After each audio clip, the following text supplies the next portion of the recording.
Jeshi la Polisi Tanzania lingependa kuwajulisha kuwa hadi mchana huu wa tarehe 9 mwezi wa 12 2025 hali ya usalama wa nchi ni shwari. Vyombo vya ulinzi na usalama vinaendelea kuimarisha usalama nchini sambamba na kulinda maisha ya watu na mali zao.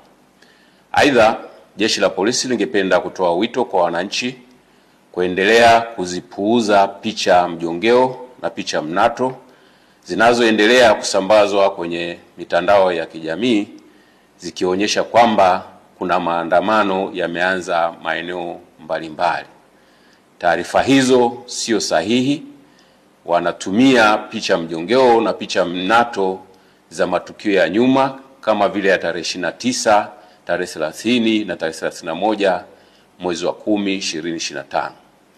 Sambamba na hilo, wenye nia ovu wanaendelea kutumia picha mjongeo za matukio ya nyuma. Kwa mfano, kuna tukio la Juni 2025 ambalo kabila la Wamasai walikuwa wanafanya sherehe zao za jando katika msitu wa Tanapa, lakini imesambazwa kwenye mitandao ya kijamii ikionyesha kwamba Wamasai wameanza kudai haki zao huko jijini Arusha.